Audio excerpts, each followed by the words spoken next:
السلام عليكم ورحمة الله وبركاته.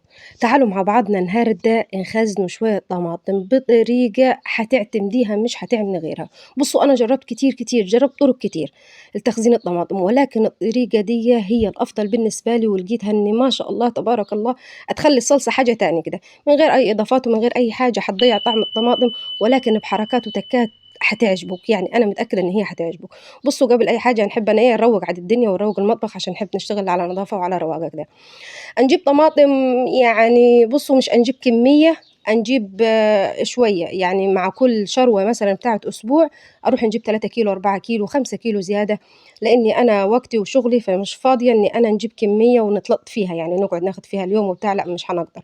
فأروح نجيب يعني كد، يعني دول كانوا حوالي 4 كيلو كده، وإيه نبدأ نخزنهم ونحطهم في الفريزر وهكذا. أروح ألاقي نفسي في الآخر ما شاء الله عاملة كمية. بصوا هنجيب الطماطمية نغسلها كويس عاد إيه، ونشيل الزرة بتاعتها من فوق ونبدأ نقطعها 4 تربع.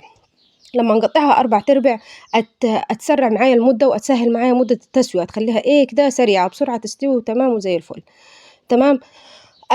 نجي بعد ما قطعتها عادي يا بت، تروح إيه نجيب الحلة ونحطها على النار من غير أي نقطة مية، من غير أي إضافات، من غير زيت، من غير أي حاجة. نجيب الطماطم ونحطها على النار على كده من غير أي إضافات، ونغطي عليها ونسيبها تاخد وتدي وتنزل ميتها تمام وزي الفل. هتروحي تختبريها تشوفيها استوت ازاي، تحطي تطلعي منها واحدة كده وتشوفيها، تعمليها بالمعلقة، لو اتقطعت معاكي هتلاقيها ان هي خلاص دابت واستوت. ساعات توصل معاكي لمرحلة السوا وتلاقي لسه فيها شوية مية من ميتها مش مية زيادة، صفي شوية المية دي وطلعيهم برا، تلاقيها مية صفرة كده، صفيها وطلعيها. ولكن انا هنا بصوا قعدت نقلب فيها، نجيب اللي فوق تحت واللي تحت فوق عشان ايه كلها تاخد السوا وتستوي. اول ما دخلت معايا في السوا لقيتها شربت ميتها كلها، ما فيهاش مية، يعني اللي اتبخر واللي شربته ما فيهاش مية تاني خالص، يعني فما احتجتش اني انا نصفي مية منها، يمكن عشان الكمية مش كبيرة، يعني دول حوالي 4 كيلو كده. لكن لو انتي لقيتيها استوت معاكي وفيها مية، صفي كل المية اللي فيها، مش عايزين فيها أي مية. تمام. جيت هنا بالهاند بلندر عاد ضربتها، معاكي خلاط اضربيها فيه، معاكي مصفى حطيها وادعكيها صفيها. المهم انا ضربتها بالهاند بلندر هنا. بعد الهاند بلندر رحت جبتها ايه عادي يا عمي، جيت صفيتها. هنصفيها ليه؟ عشان نشيل منها القشرة ونشيل منها البذرة، وعشان ايه تنزل لي عاد ناعمة وجميلة، يبقى ما شاء الله قوامها خطير، يعني يبقى قوامها تحفة.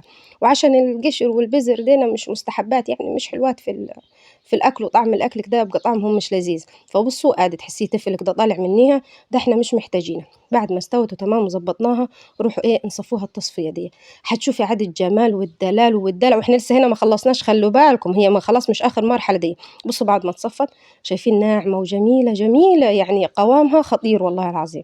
هتجي بعد ما تصفت دي مش آخر مرحلة معانا، هنروحوا نرجعوها على النار تاني، لأن إيه لازم تنشف من أي مية. يعني بصي انتوا ممكن المصفى فيها مية، ممكن الحلة فيها مية، ممكن إيدك فيها مية، تروح ترجعيها على النار تخليها تتسبك كويس وتتظبط كويس.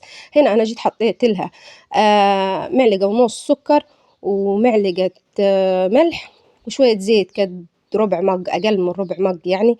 حطيت لها زيت وسبتها تاخد لها غلوة على النار بي، يعني أول ما تقرب على السوا هنا تمام. بعدين هتروح تاخد لها غلوة بسيطة وكده بقيت جاهزة معايا وزي العسل. ما تشوفوا يا الريحة والجمال، والله لا تقولي صلصة بتاعت دكاكين، ولا تقولي صلصة يعني بصوا والله العظيم طريقة ما هتعملوا بعدها تاني. ركنتها وسبتها لغاية ما بردت خالص، وجبت عاد أكياسي إيه بصوا هنا اشتريت أكياس تلاجة المرة دي مش زي الطعمية خزنتها في كيس عيش. المرة دي جبت أكياس تلاجة، جبت الأكياس عادية إيه ورحت حطيتها فيها. بصي كد الطبخة اللي أنت حتطبخيها يعني، تشوفي مقدار طبختك. أنا هنا حطيت تقريبا في كل كيس كبشتين كبشتين ونص، مش أكتر من كده، يعني أنا كده طبخت التمام. وجيت تبططيهم وتحطيهم في الفريزر عشان ما ياخدوش معاكي مكان كده، تخليهم مبططين وتطلع من الهواء طبعا الكيس، وتجي إيه تحطيها في الفريزر. دي طماطم مستوية، دي صلصة جاهزة ومستوية، يعني يوم ما حتجي تطبخي يا دوب حتحمري بصلة كده وحتروحي تحطيها عليها، تفك تاخدي لها غلوة وتطفي عليها خلاص تمام سلام عليكم كده. تومة هتحطي فيها تومة وتديها قلبتين، لأن دي مستوية مش هتحتاجيها إن هي تقعد معاكي ولا تتسبك، ولا إن هي تغلي معاكي، ولا إن هي لا، دي متسبكة وجاهزة وزي القمر. والله العظيم الطريقة دي بعد ما أنا جربت طرق كتير يعني مش هتلاقوا أحلى من الطريقة دي ولا أجمل من الطريقة دي. وأصلا منظر الطماطم نفسه ومنظر الصلصة نفسه هتحبوه، يعني هتحبوه موت، هتحسوا إن إيه النظافة دي وإيه النعومة دي وإيه اللون ده، تحسوها تدي لون جميل كده وشكل جميل.